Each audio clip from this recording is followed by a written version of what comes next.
اور اس کے 2 صدرک مشک عبد النجور تک یہ بات پہنچی، اور دروگا جب ان تک پہنچا اور انہوں نے کہا کہ ہم تجھے قتل کرنے آئے ہیں کیونکہ بادشاہ کا حکم ہے، کیونکہ بادشاہ نے ایک خواب دیکھا ہے، اس کی خواب کی تعبیر بھی بتاؤ اور خواب بھی بتاؤ کہ بادشاہ نے کیا خواب دیکھا ہے، اور اس کی تعبیر کرنا بہت ضروری ہے، اور اگر تم نہ بتاؤ گے تو تمہیں قتل کیا جائے گا، سو تلوار تم تک پہنچ چکی ہے۔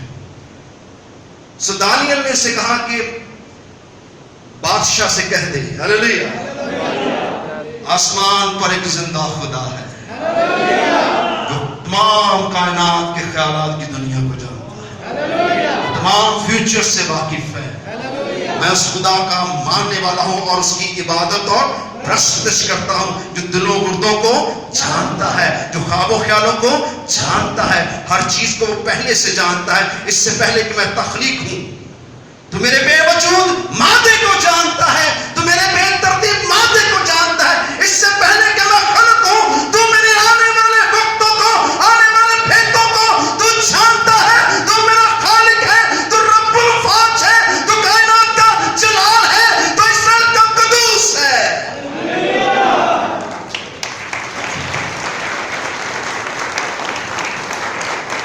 دانیل نے دروگا کو کہا کہ جا کے بادشاہ کو کہہ دے کہ کل میں دربار میں حاضر ہوں گا اور میں تیرا خواب بھی بتاؤں گا اور اس کی ہلیلویا ہلیلویا۔ جادوگروں میں سے ملک کے تمام فالگروں میں سے اتنی بڑی بادشاہی میں کوئی شخص بادشاہ کے خواب کو نہ جان سکا، مگر خدا کے لوگوں پر خدا کا فضل ہے اور خدا اپنے بھید اپنے لوگوں پر اشکارا کرتا ہے۔ خدا ہر تباہی سے پہلے اپنے خادموں سے، اپنے نبیوں سے ہم کلام ہوتا ہے۔ خدا ابراہیم سے ہم کلام ہوا جب اس نے سمبور امورا کو تباہ کرنا چاہا، اس نے کہا کہ وہاں بہت بدی ہو چکی ہے، ان کا گناہ کہاں بڑھ گیا ہے؟ آسمان تک، اور میں ان دونوں شہروں کو کیا کروں گا؟ تباہ اور برباد کروں گا۔ تو ابراہیم کیا کہتا ہے؟ اے خداوند، اگر وہاں 100 آدمی اچھا ہوا تو آپ بھی ہلاک کرے گا؟ خدا نے کہا اگر 50 بھی اچھے ہوں گے تو میں ہلاک نہ کروں گا۔ ابراہیم سمجھ گیا وہاں 50 لوگ نہیں ہیں، اسے خدا اگر 25 ہوئے، خدا نے کہا اگر 5 بھی ہوئے تو میں ہلاک نہ کروں، اس نے کہا وہاں 5 بھی نہیں، اگر خدا وہاں 2-3 ہوئے، خدا نے کہا میرے بندہ کے علاوہ کوئی ایک بھی ہوا تو میں ملکوں کو معاف کر دوں گا، ان شہروں کو کیا کروں گا؟ معاف کر دوں گا، پر ایسا وہاں پر نہیں ہے، آج بھی ایسا ہے۔ ہماری بدیوں، قوموں کے گناہ اور بت پرستی اور ہر قسم کی ناراستی نے آسمان کے خدا کے آگے جھکنا پسند نہیں کیا، اور خدا کے لیے وہ کفر کے کام کیے، اور خدا کے جو کفر بکتے ہیں تاکہ اس کی تفکیر کریں۔ سو حیوان کفر بکوانا چاہتا ہے، وہ مقدسوں کے خلاف، خدا کے تخت کے خلاف اور اس کے بیٹے یسوع کے خلاف۔ سو مخالفت جتنی زیادہ بڑھے گی اس کی آمد اتنی زیادہ نزدیک ہو جائے گی۔ سو آپ کو تیار ہونا ہے۔ سو دانیل جب بادشاہ کے دربار میں داخل ہوا، میں ہر بات کو شارٹ کر رہا ہوں تاکہ آپ تیزی سے ان باتوں کو سمجھ سکیں۔ میں زیادہ تفصیل میں اس نہیں جاتا کیونکہ وہ باتیں صرف خادموں کے سمجھنے کے لیے ہیں، اور جو کچھ مجھے سمجھ آیا ہے میں اس میں سے آسان الفاظ میں اور ٹو دی پوائنٹ میں، تاکہ آپ کے پن پوائنٹ آپ کو دوں تاکہ آپ سمجھ سکیں۔ سو خدا کے کلام میں لکھا ہے کہ دانیل جب دربار میں داخل ہوا تو بادشاہ نے کہا کہ میرا قانون تو جانتا ہے کہ اگر تو میرا خواب اور اس کی تعبیر نہ بتا سکا تو تیرے ٹکڑے ٹکڑے کر دیے جائیں۔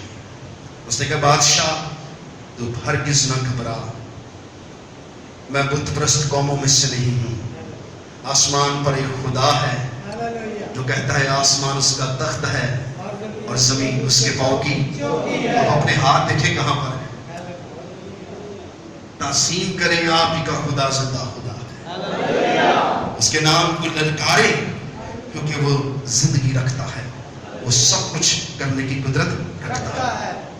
سو خدا کے کلام میں لکھا ہے کہ دانیل نے اپنی زبان کھولی، بادشاہ تو بڑا بے چین ہو کر سو رہا تھا اور تو نے اپنے جادو اور نیند کے ایام میں خواب دیکھا، تو نے ایک کیا دیکھی؟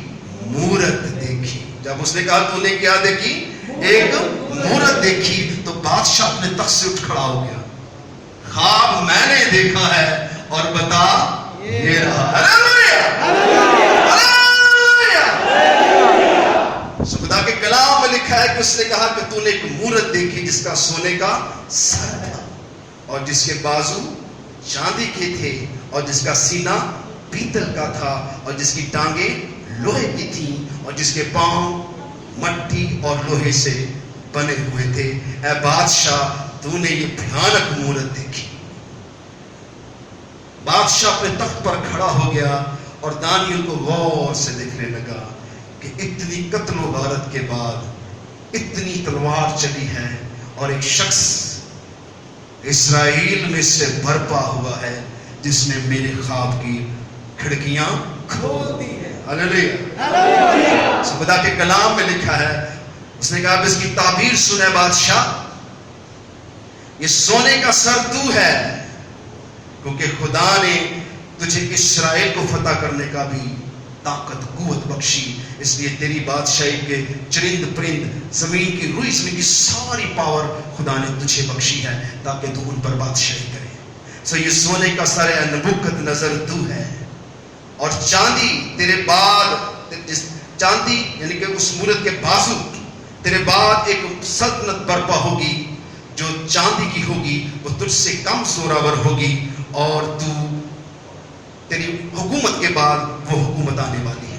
تیرا زوال ہوگا اور وہ بازو والی حکومت یعنی کہ دو بازو مادی اور فارسی بڑی حکومت کے ساتھ اس دنیا پر حکومت کریں گے.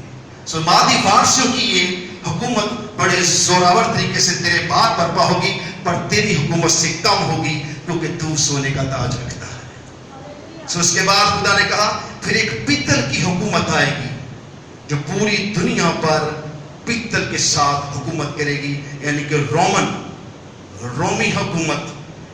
اس وقت پیتل وجود میں آ چکا تھا اور رومی حکومت نے پیتل کے ہتھیار بنائے اور اس وقت سے اسے پیتل کا درجہ دیا گیا.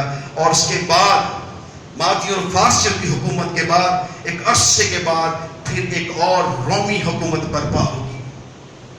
اس وقت یہ حکومتیں وجود میں نہیں آئی تھی جب دانیال یہ نبوت کر رہا تھا. ہلیلویا.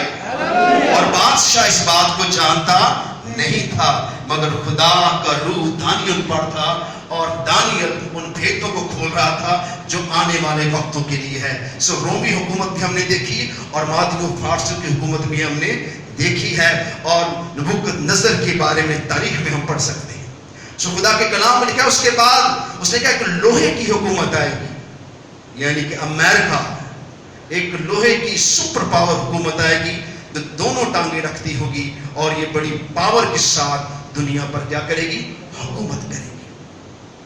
اس کے بعد اس نے کہا کہ کیونکہ یہ حکومت لوہے سے بنی ہوئی ہے اور اس کے بعد ایک اور حکومت برپا ہوگی اس حکومت کے اندر جس کے پاؤں مٹی کے اور لوہے کے ہوں گے اور یہ حکومت خالص اور مضبوط نہ ہوگی اور کیونکہ یہ بہت سے ملکوں سے مل کر حکومت بنے گی, یعنی یہ 10 حکومتیں مل کر اس شیطان کو پوجا کریں گی اور انسان اور شیطان مل کر ایک حکومت بنائیں گے. جس دور میں ہم کھڑے ہیں اب یہ ہونے والا ہے اور یسوع نے قدموں پہ کھڑے ہو جائیں گے.